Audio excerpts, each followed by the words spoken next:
Well, happy jumping into emerging adulthood chapter to my HD students. So this is really fun because now we're going to start talking about early adulthood, the ages of 18 to 25. And I know there's maybe many students in this category, but we're going to learn a little bit more about what is going on during this. Again, think of young adulthood, emerging adulthood. So what we've done is we've taken, think about it, most people would say, well, once you turn 18, you're an adult. Legally, you're an adult. But we've taken the stage of adulthood after 18, and we've broken it up into 3 different groups. The first group is this one. The first group is emerging adulthood, and we'll talk about the ages of 18 to 25. The second one is going to be middle adulthood, and we'll talk about 25 to 65. And then we'll talk about late adulthood, 65 and older, because there's some different things going on during those different times. So we break it up a little bit. So here we go, talking about this young adulthood stage. And we can see here that, pretty much things are going pretty good physically. So in other words, all of our body systems function optimally, meaning they function really well. Right? They function good. We're pretty healthy during these young years, right? However, what we need to understand is senescence actually comes early. So the word senescence really means the aging process, right? So that the process of aging where our body becomes, less efficient and less strong, right? It actually starts really early. It starts in late adolescence. So in other words, most of us think, oh, you don't start getting old till you're like 50 or 40 or 60. Well, no, actually our cells start being damaged and we start having some issues young in life, right? This is what's going to go on, and this is why we'll talk about the aging is really a continuous process. But overall, we do see a couple things here. We see that in this emerging adulthood stage, 18 to 25, it's this prime time for what we call physical work, like labor, because you're at your strongest form to be able to do that labor. And it's prime time for childbearing. So if you were to have children at the age of 22, you're in a much more likely place to have a kind of healthy pregnancy and birth compared to a woman at 42, right? Having children at this young age is better physically. However, maybe not always emotionally. We'll talk about that. Right, again, lots of things going on. Your body is trying to continue in what we call homeostasis. So homeostasis is when your body says, I need to be in balance. I need to be in balance internally. And so your body reacts when it's kind of out of balance or an allostasis. So for instance, if you go to a night game somewhere, you go to the Giants game or you go to a game at night, Candlestick Park, and it's freezing cold and you have nothing but a light little sweater. Right? Your body is going to shiver because your body is going to say internally, I'm too cold. And so I need to shiver to try to generate heat to heat up my body inside. That's why I would say if you're going to go somewhere that's cold like that, you're going to want to keep your extremities warm. So your extremities, your hands, your feet, your head. So wearing a cap, putting on mittens, having nice thick socks with your boots on. When we keep our extremities covered up like that, what happens is it's almost like locks in the heat inside of our body. And so this is better for us to stay in homeostasis. That's what our body wants to do. Right? This time is a kind of like the world of dating, if you will. And so this is the time that all of us want to look really good, right? Whether it's, being physically active, which is a great, health and nutrition thing. In addition to that, we feel good outside because we look good.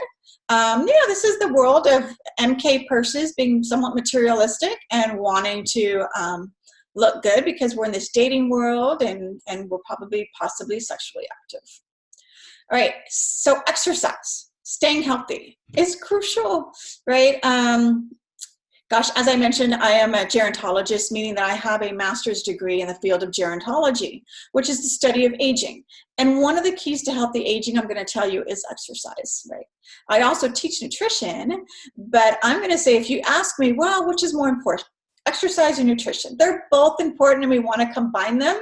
However, I do think you can actually have your cake or have sweets on a limited basis if you're exercising. So I do think if you have an exercise routine, we can actually do some things that are pleasurable for us when it comes to the nutrition aspect. right? But exercise, it's good for us in so many ways. There's really not a thing or a way in which exercise is bad for you. But it helps us with our blood pressure because your heart is pumping, right? Helps us with not only our physical issues such as preventing, osteoporosis, heart disease, arthritis, and cancers, but emotionally it helps us because it wards off depression. We feel better. When we exercise, we release these endorphins, which are like happy hormones, right? They're hormones that make us happy. And when we exercise, we do it. Me, myself, I don't always enjoy it, right? Sometimes it's like, oh, I'm so busy, or I'm tired, I don't want to. But when you do it, and like when you actually sweat and you're pushing yourself and you're done, you feel really good. You feel proud of yourself and you feel good. Your body feels rejuvenated. And because again, those endorphins are like all up and happy. But it protects all of us from serious illness. And this is one of the main reasons we should be exercising. So how do we do it? Or what are some of the factors that will keep us doing it? Because, right, come January 1st or, New Year's Eve, New Year's Day resolutions, people all say, I'm going to join a gym. I'm going to get healthy and I'm going to exercise, right? Come February 1st, we haven't used that gym membership, right? So we all make those resolutions. We all have good intentions, but keeping up with the intentions is the hard part. So these things will help. Number one, friends. So let's say that you make a New Year's resolution to get a gym membership and go to the gym and you want to lose 15 pounds and you want to get healthy, all of that. But you do it with a friend. So you and your friend get memberships together and you make a pact. All right, every Tuesday and Thursday night and Saturday mornings, we go to the gym. We'll take turns driving. Right? So now you have a friend doing it with you. And then come Thursday night, your friend calls you and says, okay, I'm headed over to pick you up. We're headed to the gym. And you say, oh, I had a hard day at work. I'm so tired. I just want to sit here and watch TV. I don't really want to go tonight. And your friend says, sorry, I'm dressed and on my way. So get ready to go. So now you have an accountability partner because you have someone who's keeping you accountable. Because when it's just us by yourself, it's so easy to say, I'm just not going to go today. I'm not going to go. But when you have somebody like your mom or your sister or your partner or whoever who says, oh, Thursday night, you said you were gone. You got to get up and go. That's good. So friendships and then community. So when you start going to the gym on Tuesday and Thursday night and Saturday morning, what happens is you see the same people. And then they might be like, oh, well, hey, missed you last Thursday. Where were you? Yeah. So you form these little communities of other people who are interested in health and interested in their physical well-being. So these are two positive things to help you keep connected. Eating well. This is sad. Only about half of us are eating our fruits and vegetables. So basically, we're talking about adults now. So 18 to 25, only 50% of this age group is eating the recommended fruits and vegetables. I can kind of get vegetables because that's something many of us struggle with, but fruit? Really? Because fruit is like candy, right? I mean, I'm having ripe nectarines right now in my house and I can't keep them in the house because the kids are just like eating them like candy because they're dripping juicy and sweet. So fruit is so good. So I'm shocked that they're not doing that. But again, our young people are sometimes on their own, off to college, living on their own. They don't have mom or anybody kind of making food or telling them, did you have your fruit today? Or those kind of things. And they're choosing the convenient Doritos or, whatever, Funyuns or whatever it be. And so that's not a good thing. Our BMI, we talked about before, our body mass index, right? And so about 50% of our 18 to 25-year-olds, our emerging adults, are within the normal range for their BMI. That means 50% are either overweight or obese. And so we need to be concerned about that because this is too young to already be in those categories. Because if you are 20 and you're already in the overweight, obese categories, then your trajectory or your pathway as you age will get worse unless you make some drastic changes to your lifestyle. Sexual activity, okay? The sexual reproductive system is all working and all pistons are firing and everything's good. Your sex drive's really powerful at this age. We talked about how adolescence is kind of like this flood of hormones that come down, right? They just flood you with all these hormones that make you crazy and all that. And now we still have those hormones, but we're a little bit more intact and a little healthier in our relationships, and we are sexually active. Half of all of our young people have had at least one sexually transmitted infection. That's why we need to be concerned and having conversations with our partners because of that. Contraception or birth control allows emerging adults to engage in sexual activity knowing they don't want kids, right? So birth control, that's what we're doing to have sex but not really settle down and have a family yet. I will caution you that there is no 100% effective birth control, right? The pill is 97% effective. I have 2 friends who've gotten pregnant on the pill. Having your tubes tied. I have 2 friends who have actually gotten pregnant after they've had their tubes tied, because typically after 7 years, your tubes will untie and then you can't get pregnant. So you need to, have those conversations with your OBGYN. But there is nothing, the condom is not 100% effective for sure. So understand that birth control is not always a 100% surefire method to not having children.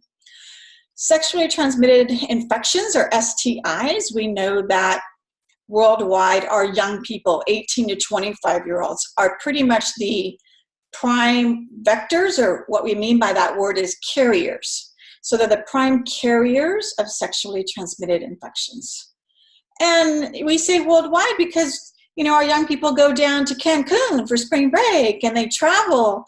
And so we have relationships in other countries. And so worldwide, we kind of are spreading STIs. All right, perceptions about premarital sex. This is interesting. So the percent of adults of all age groups who believe that having sex before marriage, that's premarital sex, is wrong. And if we look here at different countries, again, we see it, somewhat of a value system. If we look in the Middle East and Africa and Asia, these countries have some pretty high percentages of adults who believe that this is not okay. Engaging in sex before you're married is not something that they really practice or want to encourage. It's not one of their values. In the United States, and look at Europe, in the United States, we've got about 30% who believe it's wrong, meaning 70% believe it's okay. And then in Europe, we're looking at more like 10% who believe it's wrong, which means 90% think, go for it, right? And again, there's no judgment here, but this is a value system. That's why I said it's so important to me when you're having those conversations with your young people and your adolescents about sex. We communicate what our value is about that and why. Why is that important to you? And what do you want to convey to that? If you want your daughter to be, or son to be chaste or to be a virgin until they're married, and some people do things like give them jewelry or give them a ring or give them something to symbolize that commitment that they're making to stay in that kind of status of not having sex at that time, right? But share with them what those beliefs are, if those are your beliefs. Right? And again, remember I said some of the reasons that I'm concerned about our young people having sex, and not just our young people, but even these emerging adults here, is because of the emotional stress that can come along with that. So there's 3 different purposes for why we have sex. Number 1 is to reproduce. This is the way we make babies, through sex, right? The second one is what we call relationship, or what we mean here is that sex is your way. You're in a relationship with someone, and sex is your way to take that relationship to the next level. It's the way to gain more intimacy with that person, to go deeper, if you will. And the third way, or the third purpose of sex, is fun. Let's have fun. It's purely recreational. And so when we see emotional stress happening to someone, it's because you maybe thought there were different reasons or purposes for why you were having sex. So if one of you felt that this was your way to take your relationship to the next level, and the other person was thinking, this is just purely fun, I didn't plan to see her again after this, or him again after this, then there's some heartache here, right? There's some feeling, some emotional stress that comes with that pain. when we have some different purposes. And that's why we should know our partners or have conversations about this. So psychopathology or different psychological disorders, we're going to talk about how this is the time. When we talk about mental health issues, this is the time that it comes about, during 18 to 25. This is when we will see a lot of these issues manifest. So in other words, not many 10-year-olds are diagnosed as schizophrenics, yet we have a lot of 20-year-olds that are diagnosed as schizophrenics. And the reason is because it's kind of like there's this natural clock inside of you, and really the ages of 18 to 25 is when mental illness manifests, or it shows up and it comes out. This is the time. This is why I say it is so important for you to be aware of any changes in personality of your friends, partners, family members in this age group, because that's how we see it. When we see changes in personality, when we see them just doing things they never would have done before, they're just totally out of character for them. Major depressive disorder is just fancy words for the word depression. Depression is the most common mood disorder that we see. In general, we see young people going to being, again, schizophrenic, bipolar, being manic, which is manic is when you're kind of like, it's very hard to control your hyperactivity, your thinking, everything is over the top in this way. There's been cases where, families have sent off their college-age young person to college to live in the dorms, and then all of a sudden the young person goes missing from college, and they find them 2 weeks later homeless on the street. And the reason that they are homeless on the street is because of schizophrenia. It's because they no longer know who they are. There's voices in their head. They don't know how to get back to the dorms. They don't know that life, and this is what we see happen. So it's very scary, and that's why you want to just be noticing any changes. But it's really fascinating how it doesn't really happen too often under the age of 18, not always at 40, more or less in this age range. All right, PTSD, we talked a little bit about that, I think, before. OCD, so panic attacks. These are common. I really, really want us to get to this place where mental health is something that we openly talk about. The same way that many of you aspire to be nurses, you aspire to heal the body, the physical body.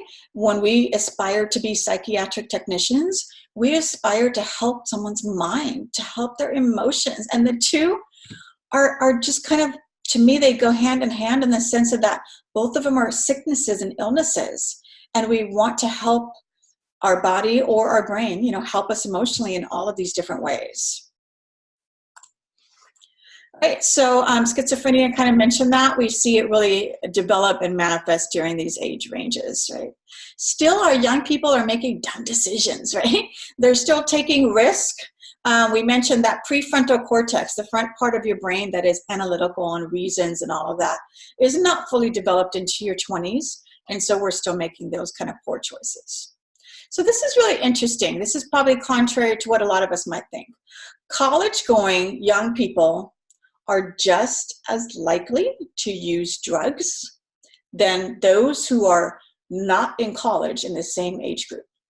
Most of us think in our head, oh, the kids that are using drugs are the kids that are high school dropouts, that they hang out on the corner all day. They don't do anything. I know they're selling drugs. They're doing drugs. Those are all the those are the kind of kids that use drugs. Not my upper income, Stanford going college student. It's incorrect. What's different between the two is the type of drug they're doing, right? Instead of doing street drugs, these college students are doing uppers. They're doing drugs that will keep them awake all night because they have 2 midterms and a paper to write tonight. So especially if you're at Stanford, there's tremendous pressure to be competitive and to meet high expectations. Therefore, you feel like I need drugs to help me to stay up and to stay in this ability to perform at this level. All right, and this slide kind of just shows us that as we get older, we kind of lay off the drugs and alcohol. We get a family, we get kids, and it's like, oh, okay, I can't keep keep getting high every night, that's kind of what we're talking about. All right, so go ahead and look through your clicker slides and review that, and then we will talk next time about what is going on cognitively with our college age going young people.